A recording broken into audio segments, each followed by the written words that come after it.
Hello, folks. Welcome back to World War II TV and the beginning of a new week. And we are still going back and forth in the timeline. We're looking at Dragoon. We're going back to Paris, also looking at other events that were happening in the summer of 44. But Paris 44, The Shame and the Glory, here's my copy, is the latest book by my guest today, Patrick Bishop. He joins us to share some of the individual stories of those instigating and perhaps caught up in the dramatic period of history 80 years ago this August. You can find links to Patrick's book in the description below and the podcast he runs and various other things he's involved in. But I'll bring him in now. Good morning, Patrick. How are you today? Very well, thanks, Paul. Just got back from a holiday, so I'm feeling refreshed, ready for the fray. Good to be on your show. Good. So I was watching Paris last night, the celebrations of the end of the Paralympics, and we've had the regular Olympics. And it occurred to me that Paris and the Parisians are very good at putting on that very large, well-organized, celebratory event that kind of draws attention to their city. Is that in a sense what de Gaulle did back in August 44, a carefully kind of managed, staged event of the liberation told from the point of view he wanted to tell? Yeah, well, in a way, he didn't have much time to organize it because the liberation took place on the Friday the 25th, and the big march down the Champs-Élysées was the following day, the Saturday the 26th. But he had a natural, I think he or the people around him had to sort of brilliantly took the material they had there and used it to create this unforgettable spectacle. But you're absolutely right about the French genius for choreography, for organizing great spectacles. Just think of the Eiffel Tower, the most iconic symbol of Paris. That's the product of an exhibition. They had sort of various exhibitions in which some of the great monuments that we associate with Paris went up. Napoleon had a great eye for grandeur and glory. That thing you can see behind you, the Arc de Triomphe, that's a sort of classic example of all that. So the materials were there. You've got these great boulevards, the Champs-Élysées. And so really the interesting thing was that Eisenhower sort of gave de Gaulle the opportunity to create this sort of instant spectacle, which had a huge political significance because the result was that it was basically a sort of gaining power by acclamation, I suppose you could call it. That walk down the Champs-Élysées really established de Gaulle, who we have to remember the French people didn't know at all at the beginning of the war and knew only or heard only as a voice on the BBC. Very few people knew what he looked like when he arrived in Bayeux for the first time shortly after D-Day. He was driving in from the port and people thought that the car in front of him had various Free French officers in it. People lining the roads thought that was actually de Gaulle. So with this incredible feat, within a couple of hours, he had established himself without any vote or anything like that as the moral and the political leader of the liberated France. So yeah, but as you say, Paris brilliant at doing all this stuff. Yeah, and de Gaulle pretty much set his stall out immediately. I mean, his speech was famously rather dismissive of the other allies that were involved in the liberation of Paris. And, and there is France a year later, part of the big four. Poland, who had arguably provided way more people towards the liberation of Europe, kind of sitting it out, and other countries don't get there. But de Gaulle had managed this in a sense from very early on in World War II. He'd seen other players come and go, and the Americans had backed other horses that hadn't quite gone through, and de Gaulle was there. So as we were talking with Michael Neuber a couple of weeks ago, you have to admire, whether you like de Gaulle or not, you have to admire just the brilliance with which he managed this. But the other side of Paris that we really brought you here to talk is kind of the darker side, because it was this liberation. We have seen all the footage of the kisses and the GIs jumping off tanks and the French girls going up to them. But there was a darker side that has been, to some extent, covered up, and then in more recent years come to light again. Was that sort of your reasoning for writing this book at this time? Is that it's time for the English-speaking world to kind of understand Paris for all its complications in the summer of 44?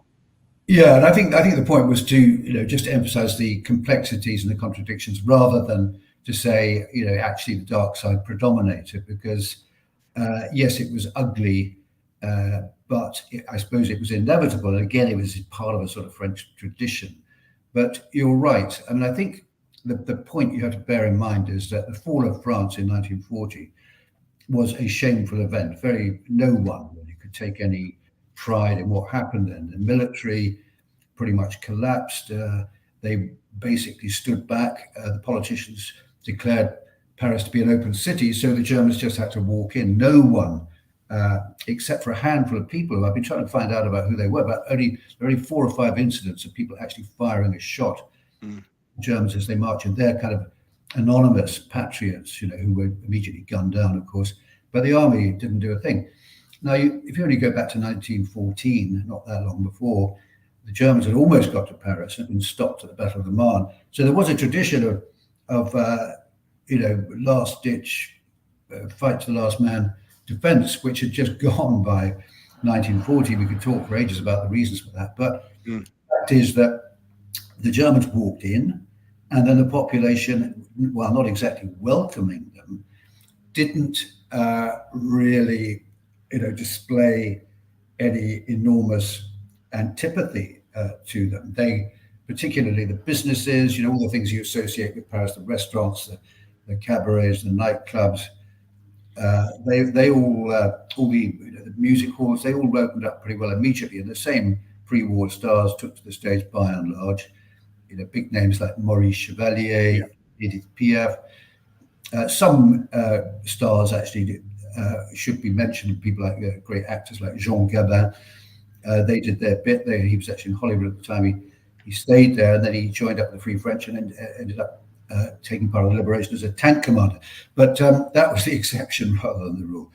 And so, it's basically business as usual. So you get this kind of slightly shocking scene for all those who love Paris. People at the time, the kind of wealthy or the better off who'd actually visited the place.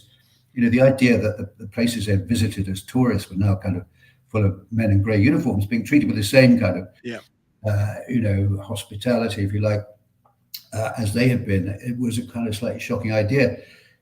So when liberation came, there was a lot of kind of soul searching. A lot of people thinking, I didn't really have a very good war, did I? So I think one of the nasty consequences of that was that they took it out. People who had quite a lot to feel uneasy about their own conduct took it out on unfortunates like, prostitutes, ordinary who'd slept with Germans for money, ordinary women who'd just fallen in love with a German, a perfectly natural thing to do. Okay, you might be feeling patriotic, but you've also got a heart.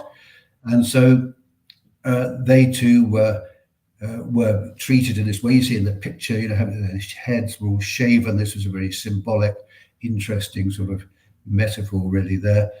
And if you look at the pictures, they're always men who are doing it. Yeah. Now, the men who are doing it have had a really very, let's not mince words, pretty shameful war. The armies collapsed. A lot of them have gone off to Germany, not willingly, some of them willingly, but a lot of them unwillingly, to work in German war factories, etc. And the women actually have kept the home fires burning. So all those prisoners of war, more than 1 million prisoners of war, all those forced workers going to Germany. So the farm or the business or the household were kept going by women. And I think without being reading too much into it, I think you can see this in a way of male assertion of masculinity. No, absolutely, but of course, so there's also a lot of injustices done. So some of these women who were treated in this way had nothing, were completely innocent, and also a lot of people we mustn't forget that the resistance, particularly the communists, did a lot of score settling. So of course there are scores that sort of deserve to be settled. So if you're in the milice, this is the pro-German, very vicious, nasty bunch of people, then I don't shed any tears over a milice guy getting shot in a kind of kangaroo after a hearing at a kangaroo court. But a lot of it was kind of just nasty stuff and completely innocent people, often people who'd actually helped resist by sheltering Allied airmen and Jews, etc. They were caught up in it and they were tortured and killed. Particularly notorious center in Paris, on the left bank in Paris, run by one of the communist resistance. I mean, with your book and other books on the subject, sometimes it's relatively easy to spot the absolute heroes of the resistance and also the very, very despicable collaborators. It's the mid group, which of course is the much, much larger group of probably 98% of people who are caught in that middle bit where they're reacting to a situation around them. And that's where it gets harder the labels like resistant and collaborator blur a little bit in the middle when you're just trying to survive, or in the case of a business, you're just keeping on going under those situations. But there are some absolute nastier figures on the French side that de Gaulle, the photos that were managed were of them bringing out the Germans from the buildings. You see the German officers being marched down the streets, not so much the people that were involved from the French side of things. Was that managed at the time, or was it just convenient that the photos ended up, or they lost the photos of the right? How did that situation come about that in the summer, the real French collaborators, apart from the women you mentioned, didn't really get put in the public? Well, I think it was all off camera, really, so there's lots of recorded incidents of known notorious local collaborators being summarily executed. I say that sounds rather like as if there was some process. There wasn't. It was just executed. Makes it sound like it was a fairly clean affair. Often it wasn't. Often they were beaten to death. A lot of kind of very ugly violence. But that was done, like I say, off the scene. In fact, interestingly, there is a scene where some collaborators are pulled out from a house near the Champs-Élysées and shot dead in front of the Arc de Triomphe, so in full public view. And this was filmed. There's lots and lots of cameras there. You've got to remember that. That's why we remember the event so well, because you had all these still cameramen and movie cameramen who had been sort of not underground, but they weren't working. And then this was a great occasion. Great names like Henri Cartier-Bresson, Robert Doisneau, did the famous kiss. Everyone will remember that, the kiss in the Place de l'Hôtel de Ville. They got their dusted off their cameras, came out and recorded some brilliant images. There were arriving photographers, great names like Robert Capa, etc., and Lee Miller, who's got a big exhibition on her coming up shortly. But sorry, just to go back to that incident. So this was filmed. But when the film of the liberation, there was a kind of documentary which came up very soon after the liberation, which was shown all over France. There was standing room only, and everyone was flocked to see it. And then it went, global. But this scene, of course, didn't appear there. And I'm sure there were lots of other things like that were indeed recorded there, but didn't fit the narrative of the time. So, it was really from the word go. The whole thing was sculpted, tailored to fit the new story. And the story, as you rightly say, is laid out by de Gaulle in his speech when he arrives on the evening of the 25th to the town city hall, Paris City Hall, the Hotel de Ville, where he says, it's completely untrue. He says, Paris broken, Paris outraged, but Paris liberated by itself. It was completely sort of, but it was a necessary lie if you were going to heal the divisions. Doesn't really do it. An enormous chasm between the behavior of the resistance and the behavior of the collaborators. Thank you. I want to turn to the Germans now, because obviously the lens through which we see of it is from Koltitz, the movie and his Paris burning and his own memoirs, things like that. But there were other Germans in Paris. And, in reading your book, there's an interesting kind of paradox in that there are Germans there who are thinking of Paris in the sense of it. Is it worth defending? Is it a military, hub? Is it a strategic place of importance? And yet they're also the fact that it is the city of light. So many Germans have been on leave there. They wanted to take their wives there. They're dealing with this dilemma of the fact it's two things to them, Paris. It's a military post, and it's also a place of incredible beauty and all the history there. What in researching the book, were there things about the Germans that they'd written about Paris that surprised you about how they viewed it and their conflict they had about their opinion of the city? Yeah, there were. I mean, I was surprised at how complacent they were about it. I got the diaries of one guy who's he was an amateur photographer, so he took lots of pictures as well. But as you rightly say, not only before the war, well, before the war, if you were a German who went to Paris, Yeah. then you were kind of, well, you were comfortably off, to say the least. But during the war, all sorts of ordinary Germans who would never have seen the city before, particularly women, they brought in a lot of women to work as sort of office workers, etc. Often from humble backgrounds. So they were seeing the city as well. Of course, they'd heard about it. Everyone knew something about Paris. But what struck me was that they sort of the fact that the Parisians welcomed them into the shop, tried to sell them some perfume or something, sat them down at a table in the cafe and bought their drink, if not exactly with a smile, with no sort of indication of hostility, that they actually believed that they were sort of almost welcome. And so when things turned nasty in 1944, they were almost naively shocked at the fact that underneath it all, they were hated. How could they not be hated? I say that the French didn't sort of appear to behave very well, but I mean, what choices did you have, really? Yeah. I think before we go any further, I ought to say that in pointing these things out, this is not a criticism of the French people as a whole, because my personal view is that, thank God, we were never put to the test. But if Hitler had got across the channel, I'm not so sure that we would have behaved any differently. So this is not an indictment of the French people. It's observational.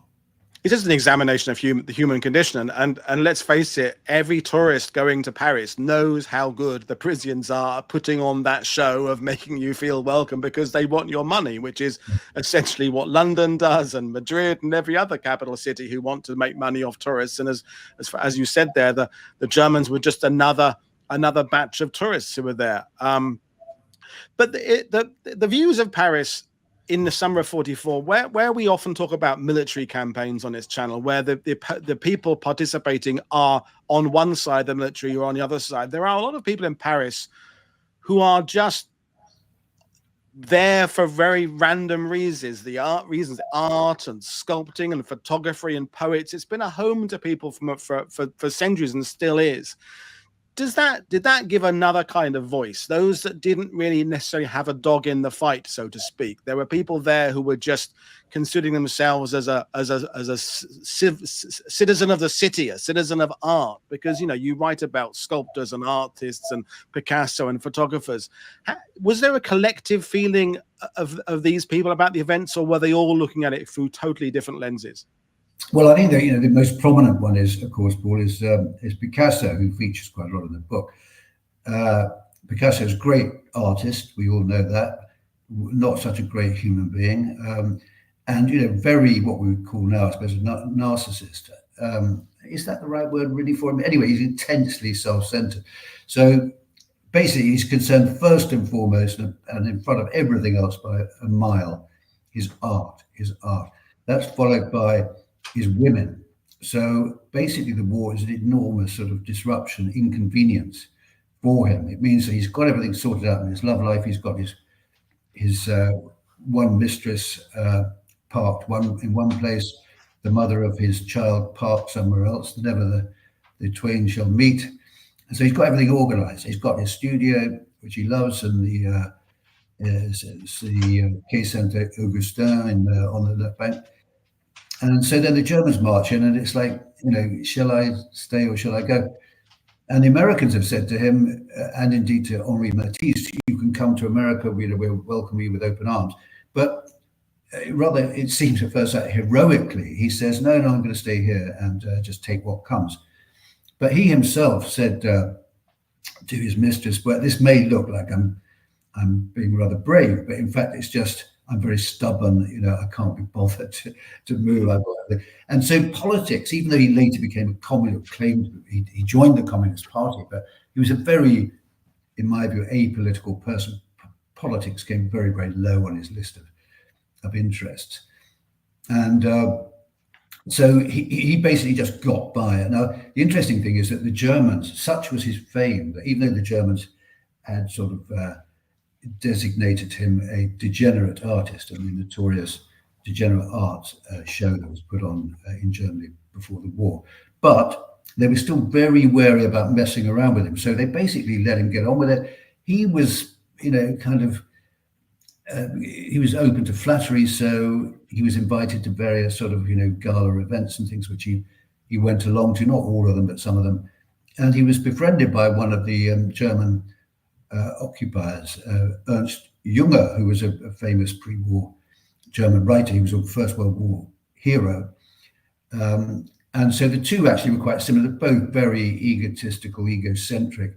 And Junger sees the war slightly like Picasso does. It's just like a sort of weather event. It's not something that he wants to get too involved in. So they sort of hit it off. And there's a famous encounter when Junger goes around and calls on Picasso, and they spend an afternoon chatting away. And then at the end of it, they say, if the world was full of people like us, this war would be over this afternoon. It would all be sorted out this afternoon, which is an incredibly complacent remark, I think.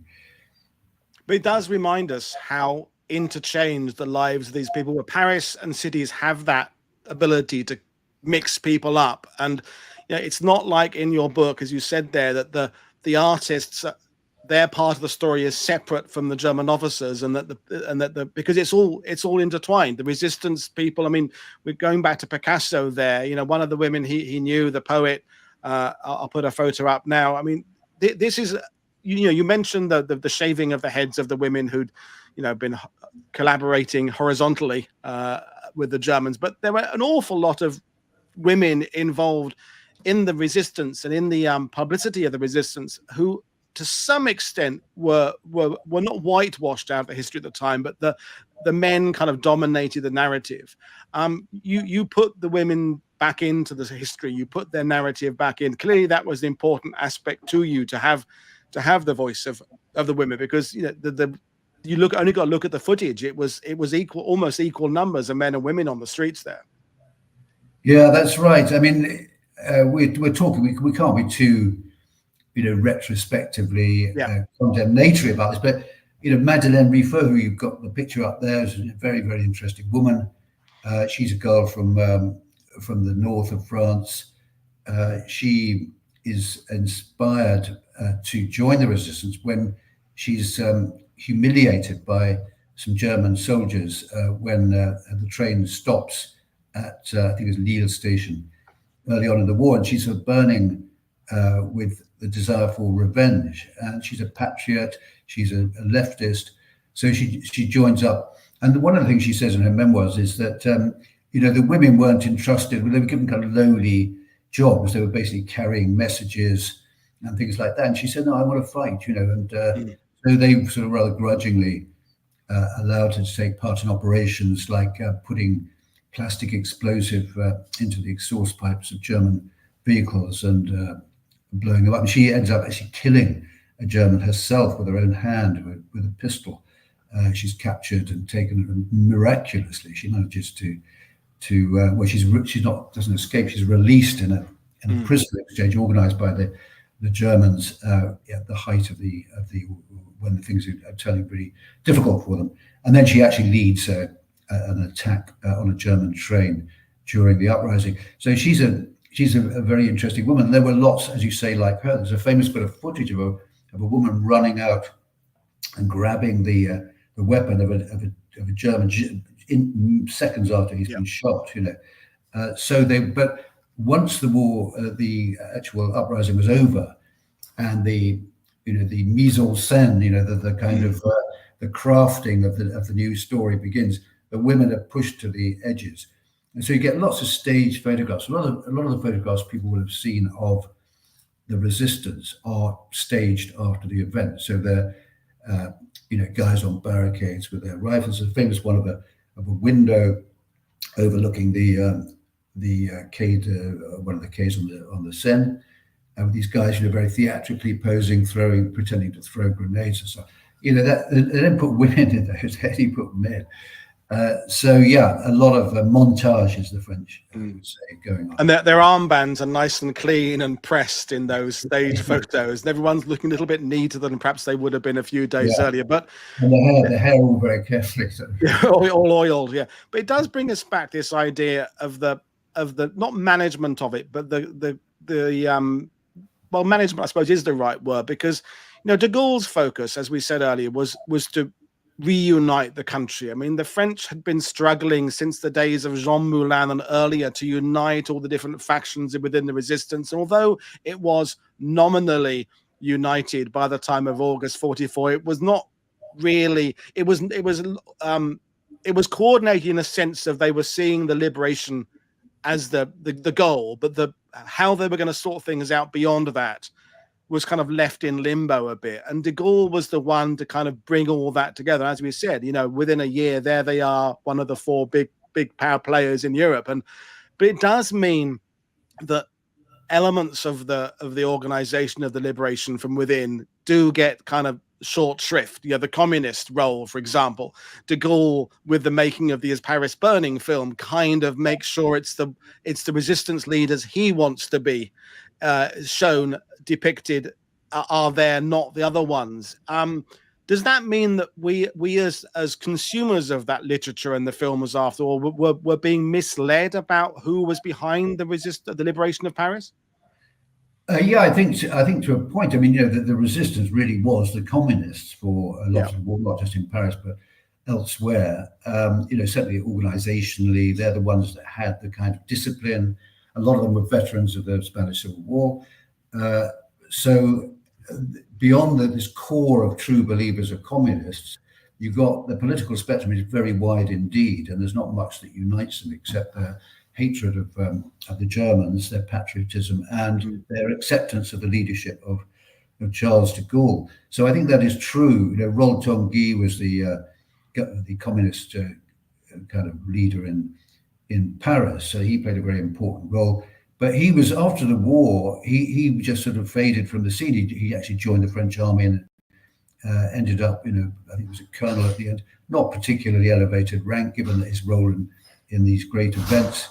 And the other thing you have to remember, of course, is a lot of people who've been in the Vichy government who are, openly, declaredly, that was their official policy, collaborating with the Germans. They were very quickly, back in power in officialdom. Yeah. They were sort of appointed. Some of them, actual war criminals who went on for the next 20, 30, 40 years, protected by the French state. And it was only in the sort of 80s when they started being revealed and their very, very murky pasts being brought to light.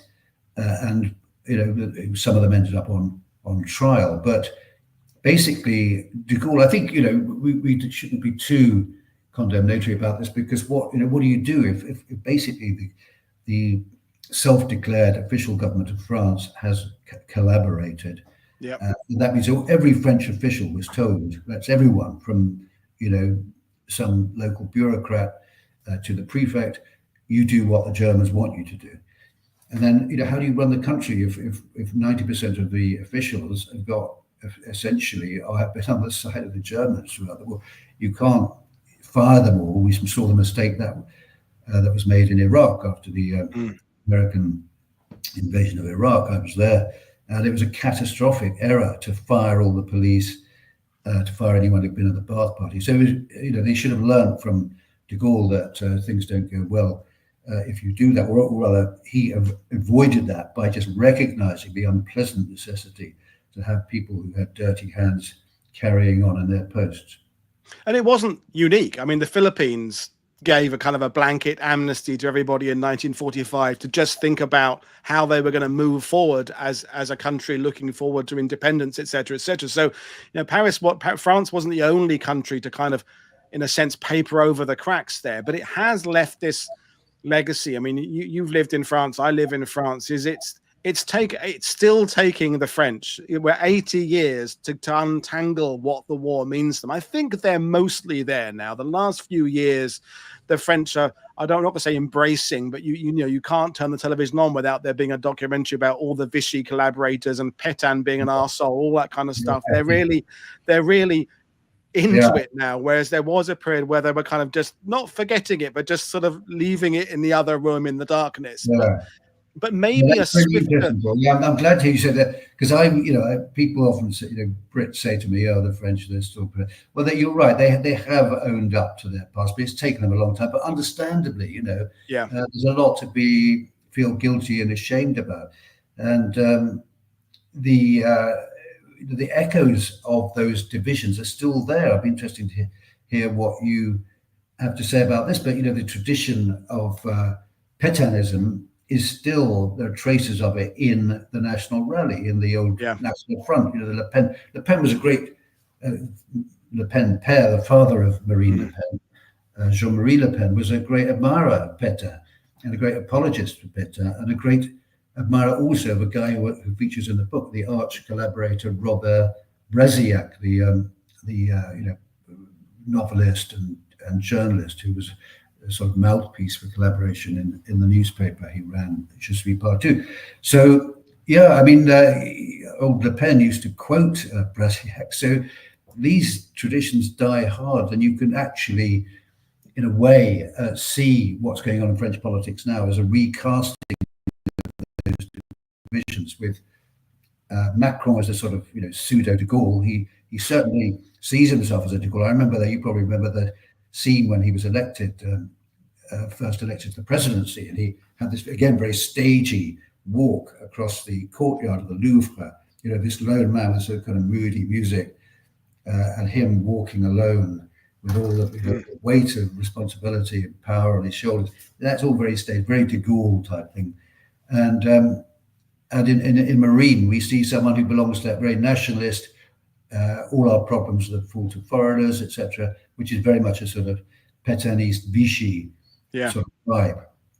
No, definitely. And I think it's one of the things that, because you're obviously a Francophile like myself, is that your book does try to explain how French society stroke politics works, because we Brits, Americans, it's mostly a two-party system politically. You're blue or red, you're left or right. But France, the smallest little village in the middle of nowhere, when election time comes, there are those 20 panels out there for the slightly left guy, the right center guy, the center right guy, the right guy, right at the. And it's hard as a non-French person to get your head around the fact it all splits up like that, and therefore. What a task de Gaulle had to create a new republic out of all this, because the war had just widened those gulfs. It naturally split people further apart, and it needed something to bring it all together again. And that, I think, at its heart, is what the liberation of Paris did. It did bring back the country, albeit on a slightly thin ice basis that had to took 80 years to kind of come to grips with, but it did bring it together. And I think that is what the liberation of Paris is about. But as we get towards the end of this, what other key figures of your book or the story that you think you want to talk about briefly?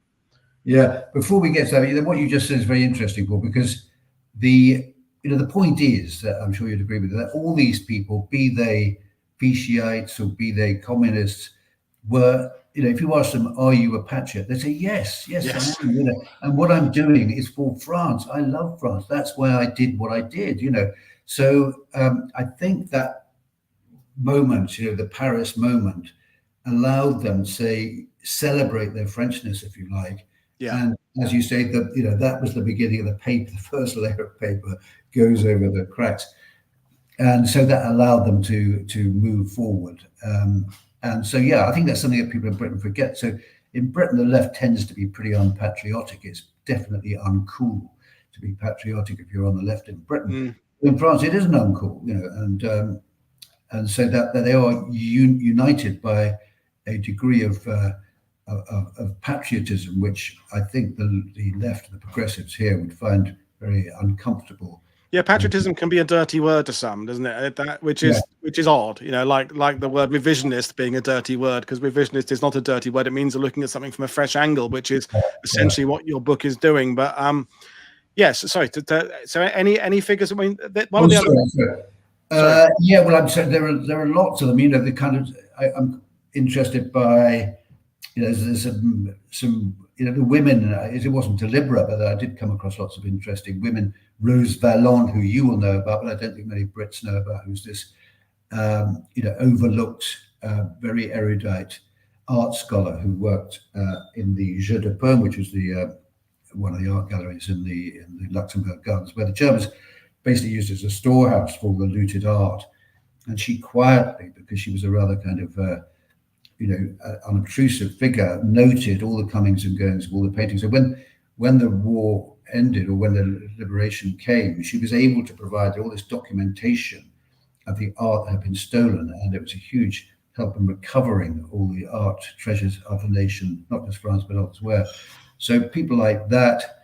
The sort of school, as a schoolboy, interesting schoolboy who had a very sort of inquisitive, noted everything down, Raymond Ruffin. So it's very interesting to get a kind of adolescent view of the thing with that kind of clarity that young people bring to the story. So yeah, I mean, there's lots of characters in it, and the difficulty was trying to weave all their stories together. The critics say I've done so successfully, so I'm very pleased about that. Seems to be. I mean, I'd like you to just touch on J.D. Salinger, because there was some. We've talked about the French participation, and obviously famously the British weren't in part of the liberation, although Churchill has a kind of a vested interest. But Hemingway, Salinger, you mentioned Robert Capa earlier, but some of these people, again, that they took these experiences of Paris and it sat in their heads for years. I mean, Salinger, Hemingway didn't necessarily write about Paris directly, but it clearly influenced them in their future works. So just some thumbnail sketch of Salinger in Paris in 44. Yeah, so Salinger, then he's not the famous J.D. Salinger we know now, the author of Catcher in the Rye. He's Sergeant Jerry Salinger. He's working in the counter-intelligence unit inside the 4th Infantry Division, which of course is the one that is backing up the French when they do indeed. The French are the first in, but very hot on their heels come the Americans of the 4th Infantry Division. So, Jerry Salinger doesn't want to be a soldier particularly, but he does actually enter into it with some enthusiasm. He's not a great fan of the military life, but he's sort of the camaraderie. He makes a great friend, which is often the case, I think, with people who find themselves in uniform against their expectations. And the other interesting thing is I didn't know this before I started the research, but he's a sort of young gunslinger. He's on the way up, and the guy that all the aspiring writers are aiming at is Hemingway, who of course is at the height of his powers. And naturally, they're a bit sort of rude about, if you're a young aspirant, you tend to be rude about the literary establishment. So Salinger's been quite rude about him in a couple of writings before the war. But when he meets him, they run into each other in Normandy, where Hemingway is a war correspondent, takes himself very seriously. As you see in this picture, he looks like a sort of general, doesn't he, consulting with. He's out patterning pattern in that photo, isn't he? Yeah, he's just a hack. But of course he's a very famous hack. And so they run into each other rather against expectations. Salinger finds that Hemingway has a sort of soft side. He's actually, he's a writer first and foremost, and he actually, a young writer with showing talent, he's sort of interested in him. And so they become quite matey, and then they meet up in Paris. Salinger goes to see him at the Ritz, where Hemingway sort of sets up his headquarters and becomes the sort of king of the Ritz. And so that's a rather kind of interesting story. But the other thing is Hemingway represents this old kind of macho, ideally sort of set the stamp of the moody, quiet, man of action. And of course, the new male figure that is established by Salinger after the war is the sort of introspective, slightly neurotic Holden Caulfield. So in a funny way, there's a big thing going on here about perceptions of masculinity. That was all. And there's lots of good, funny stories about Hemingway. I know everyone's very rude about Hemingway nowadays. But I think everybody who lives in France, who has an interest in history, has at least one Hemingway story. I met the daughter of a P-47 pilot who was shot down near Mont Saint-Michel, who ended up bumping into Hemingway. Hemingway kind of saved him from some kind of rowdy French local who didn't know he was an American because he was in a jumpsuit, and took him to Mont Saint-Michel and got him drunk. And I think that's Hemingway was sort of following the liberation via the bars, but was there, and contributed so much to the understanding of it in a roundabout way. But as we kind of bring things to an end now, there isn't that much literature on Paris in the summer of 44 in English language. I was kind of surprised when I did some research for this series how few books there are, really. Obviously in French there are shitloads to pardon their French there, but in English there's yourself, there's Mike Nyberg, there's Matthew Cobb wrote about it, but really it's not a subject that's been tackled that often. Why do you think it hasn't been tackled by English-speaking authors? I hadn't really thought about that, but I suppose one explanation is that there weren't any Brits directly involved. There were here and there, but there weren't British troops there. There's no big towering British figure who was instrumental in bringing about the great decision, which we haven't talked about, to actually direct the Allied forces to Paris, because the original plan was to bypass it. So we don't play much of a role there. So perhaps that's why, as history tends to be quite sort of focused on the country that the author has his audience, then maybe that's one reason. Matthew Cobb, very, very good book, but there was a bit of a gap. I saw a gap in this story there, and so it worked. It worked for me because, as you say, I lived there, and you. I wonder whether there wasn't, because Julian Jackson said something very nice about your book, and his work about France has, over the years, has been interestingly received by the French, shall we say, politely. And I wonder if there's some sort of legacy that it's an aspect that perhaps British authors don't kind of want to venture into the jaws of the beast, in terms of kind of not upsetting the French, because I say the French are better at accepting their role now, but it has I find as a Brit, they don't. It's okay for them to talk about Pétain being really awful, but if I join in, sometimes, no, hang on, you don't, you're not really allowed. We can, but you can't, and I kind of get that. I kind of get the fact that we shouldn't necessarily impose ourselves on their history, because they're still, as I said, they're still coming to terms with it themselves. Yeah, no, I think that's right. I mean, there are some pretty extreme examples. I remember I wrote a book about Bomber Command, which was sympathetic, not by fully recognizing the horror that the bombing campaign visited on civilians in Germany. My view was that it was unavoidable. The Germans had fundamentally asked for it, but then the German authors have written books about how this was a massive war crime. The famous one called The Fire. And I must admit, I kind of slightly bristled at that, saying, well, who are they? They're after Auschwitz. How could they stand in judgment on us? And so I think that, to a lesser extent, this is the same sort of the same sort of principle, isn't it? That you've got to really know what you're talking about. Having said that, the first historian to really kind of delve into Vichy was an American, Robert O. Paxton, who is he's honoured in France. So I don't think if the work is really, really good, I think they will accept that this is a good piece of, or outstanding piece of scholarship in the case of Paxton. And he's very much part of the French historians' sort of pantheon, I think. It's true. Well, I want to ask you one more question, because you just mentioned about the we haven't talked really about the decision to take Paris, and I'm thinking about Omar Bradley's quote that for them Paris is just a place on a map they didn't really want to go to. The plan was to defeat the Germans, get them out of France, and push on to Germany, but they did go to Paris, and 4 million Parisians then needed to be fed. There's all the implications of what they've got to do, the bringing in the American units there. Do you think going to Paris in 44 and liberating it put a strain on logistics for the next few weeks? We're covering right now on the channel Dragoon and the fighting for Metz and the push. There are logistical strains to the Allies later on. But were those logistical strains coming anyway, or did Paris have a negative effect on the next few weeks in terms of the military progression? Do you know what? I don't really know the answer to that, Paul. I suspect that it did soak up some resources, but they didn't hang around very long there. I mean, the second armored division, the Deuxième Blindé, the Clerk division, was only there 3 or 4 days before they pushed on. Ditto the American 4th Infantry Division. In terms of the logistics, I mean, the fear was we're going to have to feed these people who were pretty hungry at the time. We're going to have to give them fuel. There was very little electricity, etc.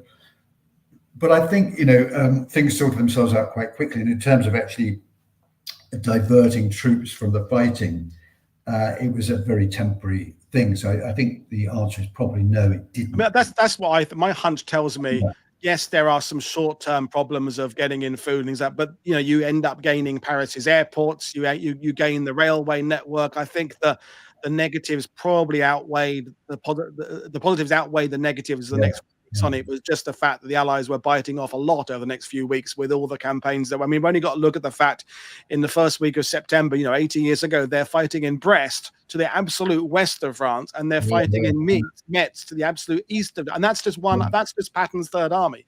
So trying to supply an army that is literally spread out over the entire country, of course, it's going to be a nightmare. But Paris, it remains this jewel in the crown in the sense of the liberations of the summer of 44. Rome kind of almost passes with a whimper because D-Day happens the next day in France. Warsaw was just an unmitigated tragedy, but Paris kind of is the benchmark of how to do a liberation in terms of the publicity we mentioned at the beginning. So I think that's where we'll end. It's a huge boost for morale, isn't it? I mean, everyone, as I say at the beginning, when Paris falls, there's like a great pall of gloom settles on the free world, and when it's liberated, it's like, hey, the war's almost over. Of course, it isn't almost over. Yeah. But one of the actors in the thing says this is the day the war should have ended, and I think that's a sort of interesting thought.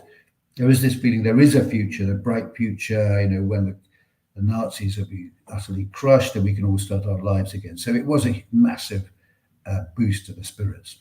And I think that's a perfect way to end things. So it's been fantastic talking to you, Patrick. Good luck with the book. I'll hold up my copy again. So folks, remember, know what to do.